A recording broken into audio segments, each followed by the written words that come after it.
William Gargan stars as Barrie Craig, confidential investigator.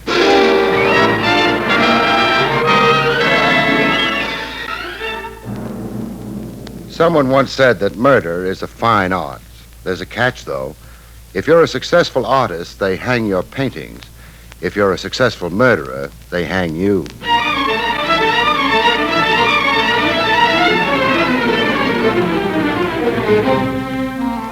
The National Broadcasting Company presents William Gargan in another transcribed drama of mystery and adventure with America's #1 detective, Barrie Craig, confidential investigator.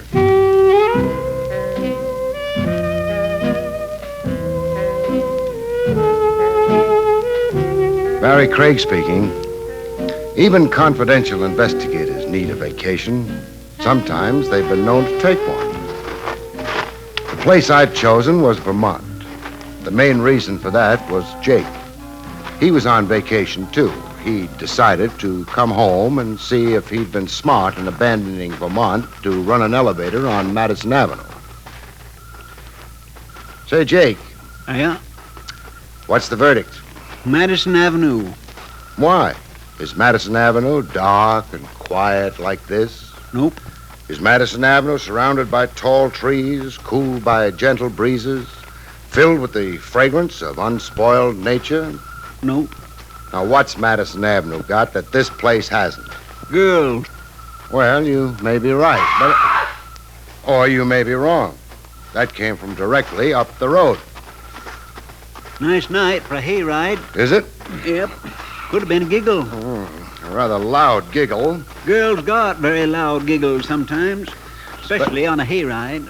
Oh, Jake, stop pulling my leg. Hey, wait a minute. What's that in the road up ahead of us? Hay wagon. I refuse to believe it, but it is filled with hay. Usually are. There's a horse out in front of it, but where's the driver? Say, Jake, would he have gone off and left the wagon out in the middle of the road? It ain't too likely. Oh. I'm coming up on that wagon. That girl, if it was a girl, didn't giggle. She screamed. I'd better take a look around in the hay. What for? Anything larger than a needle. Yeah, there's plenty of hay up here. Anything else? No, Mr. Craig? I was rushing things. There is something else up here. What? A man. A very pale man. What's he doing up there? Nothing. Just being dead.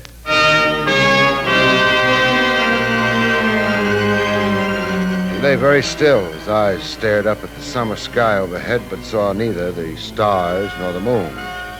The moon that shone on him and on the metal handle of the knife that was buried in his heart.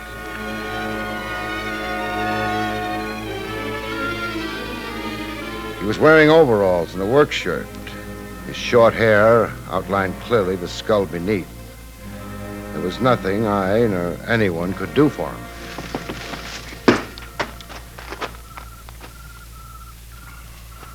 Murdered? Yes. Anything on him? No identification at all, Jake. We need a phone. Past farmhouse, half-mile back. Now, let's go. Think it's all right leaving him there? He won't mind.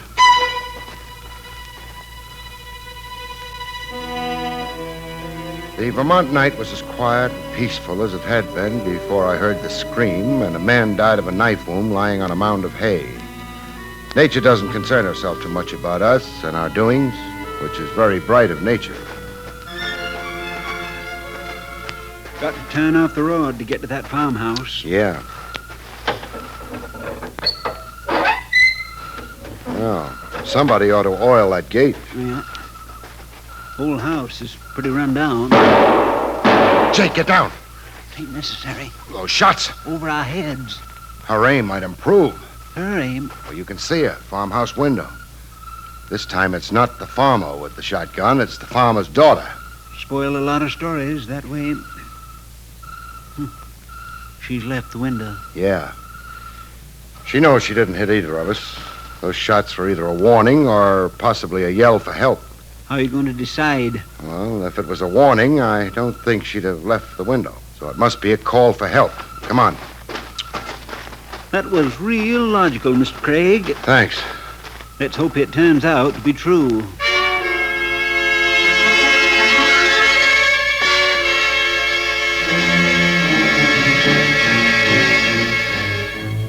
There were no more shots, which did or didn't prove I'd been right, because the shooting would be better once we were inside the house.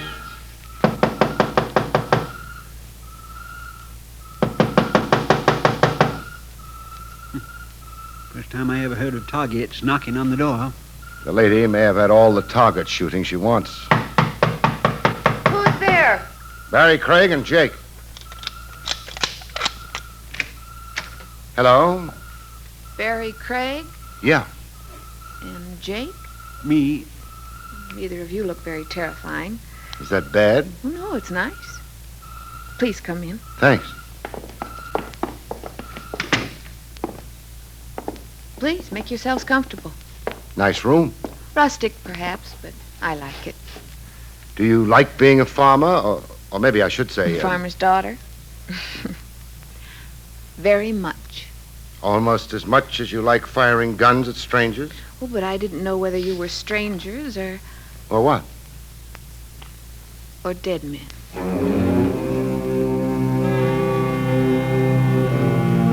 Maybe she was what she claimed to be, a farmer's daughter, but if she was, somebody's been telling me lies about farms. Her hairdo was sleek, as though it had been just applied. Her fingernails had had a lot of professional attention. Her dress was so simple it practically yelled Paris at you. And she didn't need any of these beauty aids. She would have been beautiful without them, but not nearly so expensive. You did say dead men. Yes, You often run across dead men walking around? yes. Uh-huh. You think I'm crazy, don't you? I don't think you're crazy at all. You've just got a peculiar vision. I'm not sure I ought to be grateful for that. Oh, forget I said it. My name is Millie George. How do you do? This is, or was, my father's farm. He was very happy here until the dead men started walking. And then, He became one of them himself. your father's dead? Over a year now. You live here alone? Well, I don't really live here at all. I have an apartment and a job in town. But I come here often as I dare.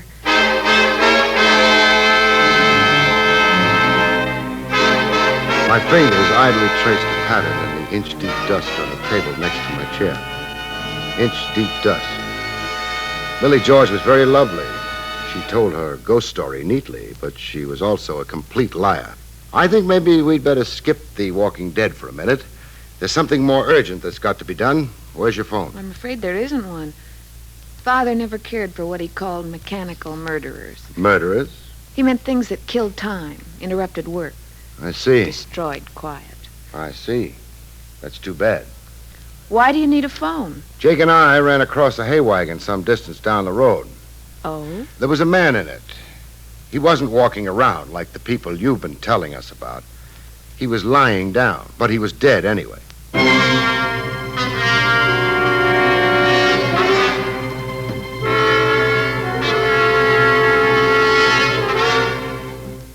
If I'd been looking for a reaction to my words, I would have been disappointed. Millie George took the news with not a flicker of anything except polite interest. But I wasn't disappointed. I'd expected that reaction. The police like to be told about stray corpses. I suppose so. I think the Gardners have a phone. Where would I find them? Well, their house is about a quarter of a mile further down the road. Oh, good. Jake, Ready? By the way, this man, what did he die of? a knife in his heart. Oh, suicide? The angle of the knife's entrance wouldn't be right for suicide. Oh, then it was... Murder. How dreadful. Yes, terribly dreadful. So long.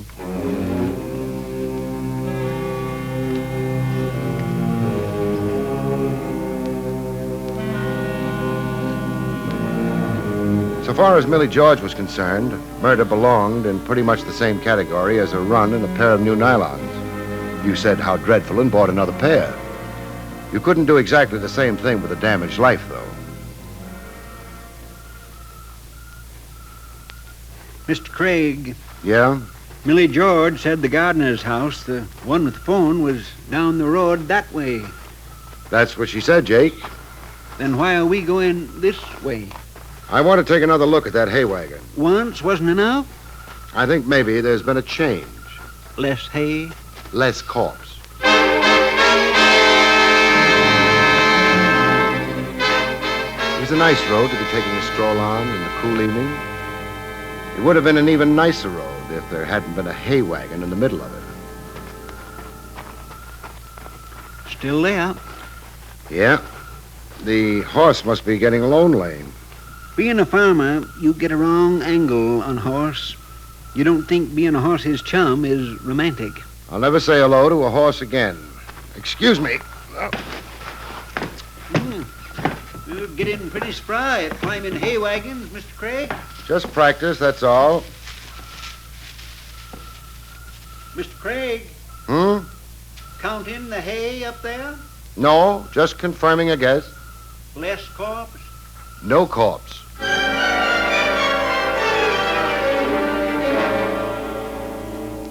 I'd thought back at Millie George's house that the shots might have been a warning or maybe a call for help. I knew now they'd been neither. What they actually had been were distractions. Mr. Craig, maybe he wasn't really dead. Jake, they don't get any deader. Ain't likely you'd be fooled. Somebody moved him out of there. Yeah. Well, what for? Can't be many folks enjoy dragging corpses around. Whoever dragged this one maybe didn't enjoy it at all. Well, what was he trying to do? Save undertaker's expenses? Maybe he was trying to save his neck. I got down onto the hay wagon and said goodbye to it. We wouldn't be coming back that way. Mr. Craig, What is it, Jake? funny thing about city people, they like to walk. Oh? They do it deliberate, even when they don't have to. Well, Country people hate to walk. but Jake, we've got to get back to that farmhouse. With a girl in it, Yeah, Millie George. we're hoping that this time maybe she won't shoot over our heads. We're hoping that this time she won't shoot at us at all. And for this, we're wearing our feet down clear at the ankle. Oh, it's not as bad as that. It's worse. I got short ankles. Oh, Mr. Craig, I can tell you right now, she don't have a phone. I know, but by this time she may have something else. Do I want to know what it might be? Not in your condition, you don't. Thanks.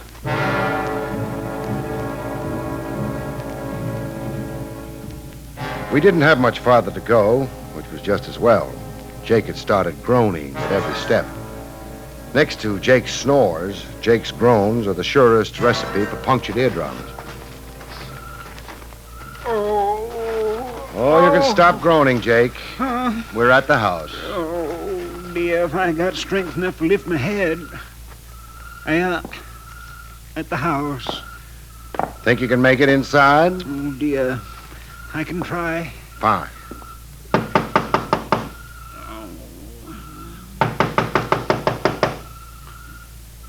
Jake, it doesn't look as if anyone's going to invite us in. This don't make me feel bad. We'll go in without an invitation. Now I don't know how I feel. Find out later. Well, somebody left the lights on. Wasn't a Vermont man. Quiet. Yeah, let's try the parlor. Oh, anything for an excuse to keep a walking. I suppose this is the parlor. Nobody in here. It's the parlor. I don't like this much. But the only thing left for us to do now is sit down. Excuse me while I cheer. Well, what are you waiting for?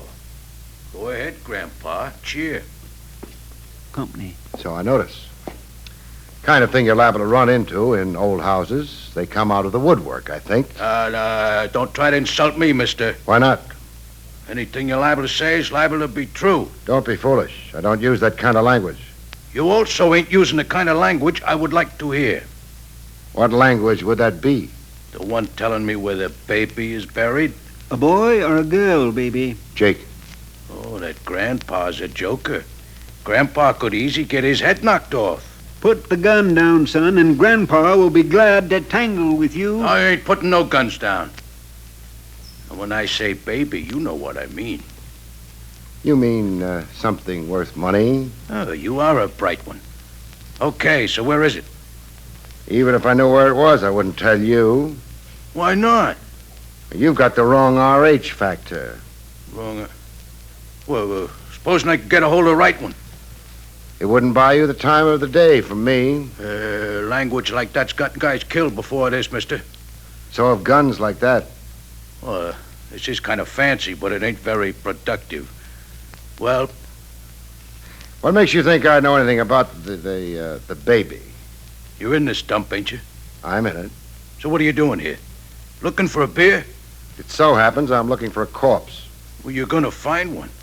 Your own. Only ain't gonna be in no condition to appreciate it. Funny thing, you didn't show any interest in the corpse I'm looking for. Whose it might be, say. Mr. Corpses is dead. They don't bother me. It's the live operators you gotta keep in mind. Like you and Grandpa. How about the girl?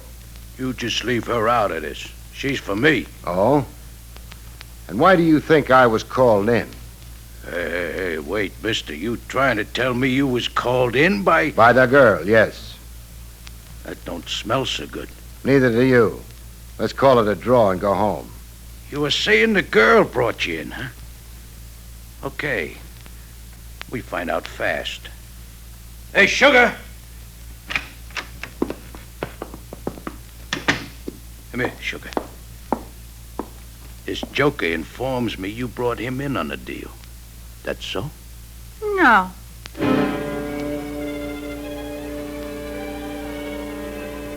I had a long look at the girl who'd come into the room. It was fun while it lasted. She was worth looking at. She was beautiful, non-rural, undoubtedly expensive, and she was not Millie George. Well? Call it mistaken identity. Oh. Oh, cut it out, Dina. I don't know what you think he said, but it wasn't very funny. It wasn't? It wasn't. Oh. This girl probably is on your side. She's not the one I was talking about. You mean there's been another babe around? Oh, honey, he must mean Joey's wife. Why don't you forget you ever learned to talk, Dina? That ain't a friendly attitude. I ain't feeling friendly. Joey makes it out of the pen, ducks for cover here, on account of here is where he buried the baby. Banks wouldn't like you calling their money baby. Well, I don't like banks. So it was bank money. Thanks for telling me. Who told you? Never mind. To resume. Joey gets here, and the first thing anybody knows, he winds up with a knife and a ticker. This is bad. Tain't good. Shut up. You can't say that to a Vermont man. Why not? I don't rightly remember. Well, get in touch with me when you do. What cell? Now, will you lay off? You guys trying to confuse me or something? Joey winds up with a knife and a ticker and no dough. Look, ain't you forgetting Joey's wife? Hey, yeah. If she was around here, maybe she met him even before we got here, grabbed the dough off of him, and then handed him a knife, huh? Fine wife. Nah, she never liked him so much. After she found out he was a bank operator. She was prejudiced against banks? She was prejudiced in favor of banks. A narrow-minded woman. So, I'm thinking maybe she's the one we got to get our hands on. And when did you see her? A little while ago. Where? Here. Well, she ain't in the house. We went all through it. If she knifed Joey and scrambled the dough, we better get after her. Brady's a scream, ain't he? Don't disturb my mental processes, huh? There wasn't no car around before, which means she must have headed for the village and railroad station. Okay, now we know where we're going. Oh, I think we do. That reminds me. What about you guys? Well, we'll hang around play some pinochle. I've been wanting a good pinochle game. Dina, what do you think? I think you're a big dope. Oh, what kind of remark is that? Oh, you believe too easy. Joey's wife would maybe stick up Joey, but she wouldn't take the bank's money. Yeah, that could be right. Yeah, but maybe... These characters, you ought to... Don't pay any attention to her, Brady. She's a bitter woman. You shut up. You know what I say? I say get rid of them, and then we'll have lots of time to find the money. Hey, you could be right. She could also be wrong. All right, so she's wrong. What do I lose if she's wrong? Mr. Craig's life and mine? In my line of business, I can't afford to be sentimental. If you die for nothing, I shall be sorry. But not very sorry and not for very long. Okay, here. Please, Brady. Huh? Not while a lady's in the room. Oh. Excuse me, Dina. Sometimes I think you ain't got no manners. I said excuse me. There's a nice, refined girl. You know, never even packs a rod. Well... Brady. Yeah? You're an idiot. Well, that could be. You think Dina's really going to wait for you? In that car outside? Well, sure. Me and her's personally very friendly. That was before the bank money came up. Why shouldn't she wait for me? And share your execution? Who's getting executed? I knock you guys off, we find a dough, we get out of here. Nobody knows who's even around. Dina gets out of here, you mean? You don't. The cops will pick you up in a few hours. Hey, you keep saying she won't wait for me. That's what I keep saying, because it's the truth. Would you like to test her before sticking your neck away out? What kind of test? Fire 2 shots into the floor. What for? I got nothing against the floor. Oh, forgive me. You haven't got brains enough to be an idiot. Fire these shots, and it'll sound to Dina as though you shot Jake and me. Then if she waits for you, fine. You can go ahead with your original plan. But if she doesn't wait, if she scrams as soon as she hears those shots... Hey, it's an idea. You know, it's even a good idea. Okay, boys, just don't get alarmed. Here, you shouldn't have insulted Dina. She's okay. So just for insulting her, I'll kill you anyway. Shut up. Listening, Brady? Hey, Dina! Hey, Dina! A man betrayed. Craig, you was right. I feel terrible. You should. But I don't understand Dina crossing me like that. What'd she get out of it? How much money was in the bank job? Here, around 30 grand. She gets 30 grand out of it. Huh? But she... Were you and she together all evening? Well, no, but... You came down to this house? Why? We figure this is where Joey's gonna head, once we hear he has departed from the pen. But Joey don't show. Then you tell me Joey is now a corpse. Pretty plain what happened. One way or another, Joey latched onto a pair of overalls and a work shirt, plus 1 wagon filled with hay. He dug up the money from wherever he'd hidden it and headed for this house. But before he got here... He runs into trouble. He ran into Dina. Now it begins to clear up. And Dina takes him for the dough, huh? She takes him. I could have figured it out for myself. Yeah, all you needed was Mr. Craig's brains. Better he should have them. What would I do with them? You've got a point. And so's your head. Please, Grandpa. Dina does not wish to share this here dough with me, so she tries to get me to knock you guys off, then get picked up by the cops while she's traveling very fast in my car. Hey, this is revolting. It is. You know, you do very good guessing. No guessing. No? How'd you know Joey was an escaped con? I mentioned the fact that he was pale and that his hair had been cut short. That was enough. Farmers don't work indoors in the summer. They couldn't be pale. And why did Joey dress up like a farmer? Because he wasn't one. Escaped convicts are pale, have short hair, and seek a disguise. You know something, Craig? You're so smart, I'm beginning to worry. What about? What kind of securities us criminals gonna have if private eyes like you go around being smart all the time? The same kind of security you've always had. No security. Just don't dwell on that there. I got something else to worry about. I gotta figure out a way to get hold of Dina before she scrams out of the country with that dough. But Brady... Huh? Dina doesn't have the money.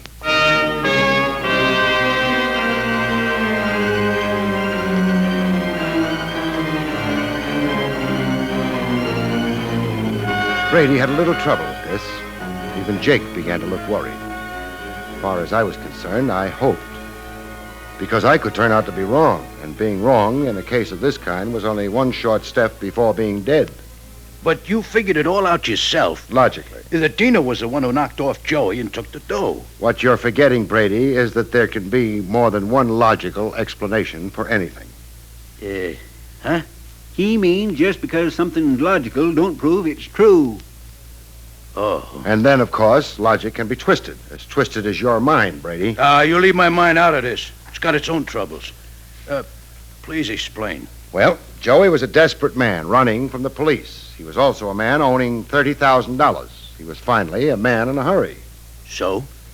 How would Dina have persuaded a man in those circumstances to let her get close enough to him to stab him? Well, maybe... There's no way. Well, somebody got close enough to him. Of course. Somebody who was armed with a weapon that was dangerous at a distance. A gun, say. Oh, so Dina... No. You yourself told us Dina never carried a gun. Joey's wife. Wouldn't have needed to take the chance of killing him on the road. She could have waited till she had him here. You know something? I said you was so bright I was beginning to get worried. I ain't beginning no more. I'm worried. So you admit you were the one who stabbed Joey and took the money? Yeah, sure. Dina scrammed just now because she was afraid you didn't intend to share the money with her, but instead would kill her the same way you'd killed Joey. Could be. She realized you'd hidden Joey's body to gain time for doing just that. Won't do her much good. I know where she goes when she's scared. But before that... You can't shoot us. Why? Well, I don't know, frankly, but give me a little time and I'll think of something. Too bad, Grandpa. I ain't giving you no time at all. Oh, for a fella who's just been shot, I feel fine. You weren't shot, Jake. Come on in, Miss Millie. I spotted her behind those drapes a long time ago. I was looking for her. The trouble with you, Jake, is that you spent so much time thinking about the farmer, you forgot about the farmer's daughter. It didn't quite end there, though. The police removed the debris, put out a pickup for Dina, and then... Barrie, Yeah, I really am a farmer's daughter. I know. So, Yeah? how about some country cooked ham?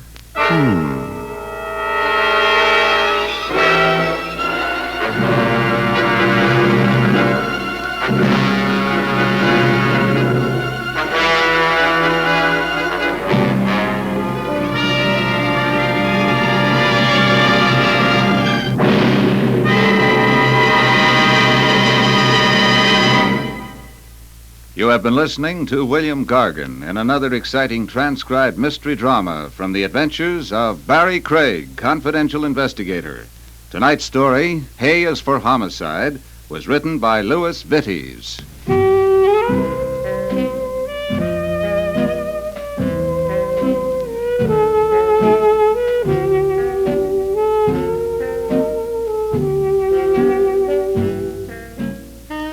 Next week, it's the strange story of Ghosts Don't Die in Bed, about which Barrie Craig has this to say. We call next week's story, Ghosts Don't Die in Bed, which is a true saying. It's also true, of course, that they don't die anywhere else, because they're already dead. All except for one I run into when? Good night, folks. See you next week. The National Broadcasting Company has just brought you transcribed an NBC Radio Network production with William Gargan starring as Barrie Craig, confidential investigator.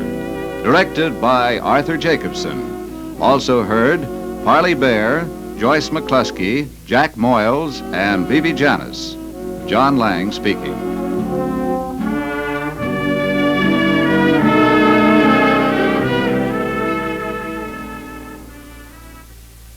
The aviation age of America is now in progress and calls to young Americans to keep in step by becoming members of the United States Air Force. If you are a high school or college graduate between the ages of 19 and 26 and a half, single and in good physical condition, then you may be eligible to win your wings as an Air Force lieutenant. While in training, you'll learn to fly as pilots with the latest equipment and the best instructors. Investigate now. Visit your Air Force recruiting station for additional information. There's another exciting Dragnet adventure tonight on most NBC radio stations.